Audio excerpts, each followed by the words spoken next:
159, 3 wicket 19 over, 7 উইকেটে শ্রীলঙ্কার জয় এই মাঠে একটু আগেই হলো। সেটা আমিও দেখেছি, আপনিও দেখেছেন, সবাই আমরা দেখেছি বাংলাদেশ কিভাবে শোচনীয় একটা পরাজয়ের শিকার হয়েছে। অথচ কথাটা এমন ছিল না, অনেকভাবেই আমরা আশায় বুক বেঁধেছিলাম, কিন্তু লাভ হয়নি, কাজের কাজ কিছুই হয়নি। পাল্লে কেলেতে আমরা 2টা ম্যাচ খেলেছি, 2টা ফরম্যাটে খেলেছি। স্বপ্নটা ছিল অনেক বড়, যখন শুরুটা করেছিলাম ইতিহাস গড়ার কথা ছিল, কিন্তু সেটা হয়নি। এরপর টি-20 ক্রিকেটে ক্যাপ্টেন বলেছিলেন আলাদা ফরম্যাট, আলাদা ক্রিকেট, কিন্তু আলাদা পারফর্ম আমরা করতে পারিনি। বাংলাদেশ সেই ছন্নছাড়া পারফরমেন্স, আর বাংলাদেশের কোচ এসে সেই আবারও বিশ্বাসের কথা বললেন। মুস্তাক আহমেদ বলেছেন বিশ্বাস রাখতে।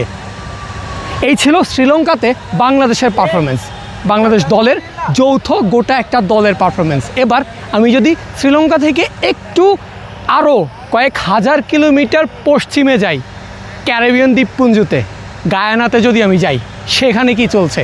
সেখানেও বাংলাদেশের একজন রিপ্রেজেন্ট করছেন, আর ওই একজন পুরো একটা দলের ওপর ভারী পড়েছেন।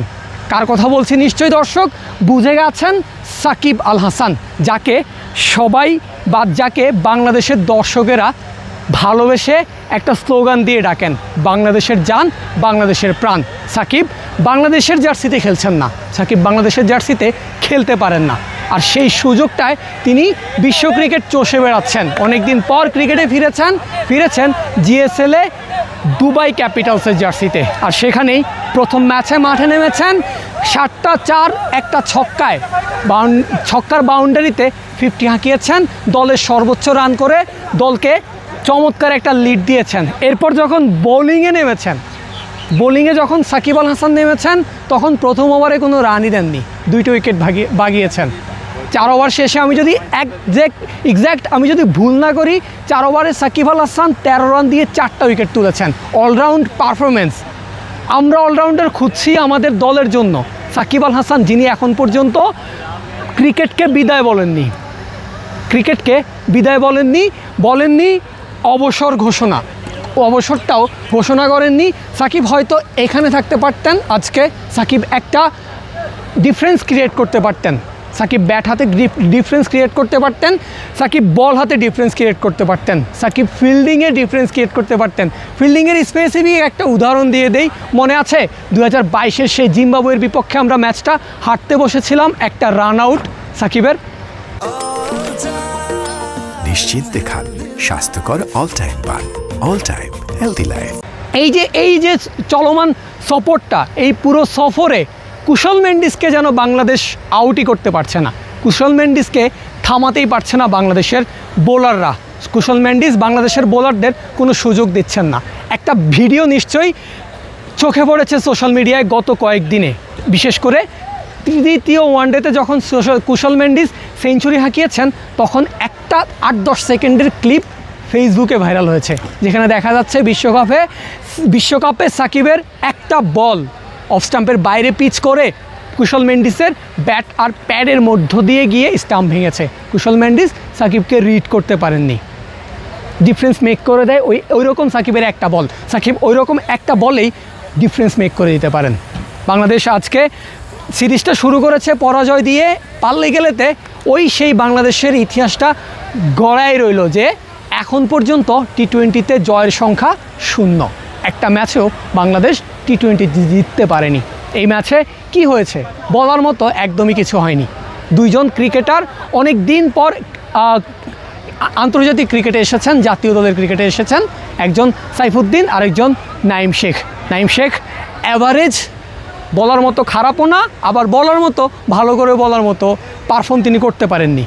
অন্যদিকে সাইফুদ্দিন, যাকে ক্যাপ্টেন লিটন দাস বলেছিলেন যে যেই অলরাউন্ডার, পেস বোলিং অলরাউন্ডার তিনি চান, সেরকম একজন সাইফুদ্দিনের মধ্যেই তিনি সেই সুযোগটা দেখছেন অথবা সেই সম্ভাবনাটা দেখছেন। কিন্তু যে সুযোগ সাইফুদ্দিন পেয়েছেন, সেটা কি তিনি কাজে লাগাতে পেরেছেন প্রথম ম্যাচে?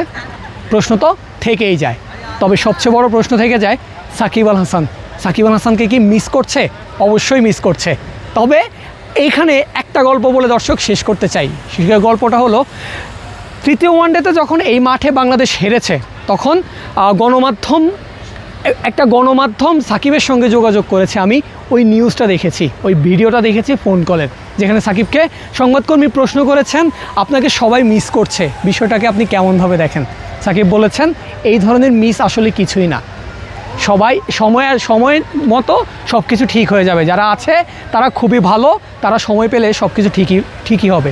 সাকিবের একটা কথায় আমি অন্তত একমত যে সময় হয়তো সব কিছু ঠিক করে দেবে, তবে সাকিবের অন্য কথাটায় একদমই একমত না যে সাকিবকে কেউ মিস করে না। সাকিবকে বাংলাদেশের প্রত্যেকটা দর্শক মিস করে। আপনার মতাদর্শ ভিন্ন হতে পারে, কিন্তু মাঠে সাকিব আল হাসান যেরকম ক্রিকেট খেলেন তাকে আপনি মিস করতে বাধ্য।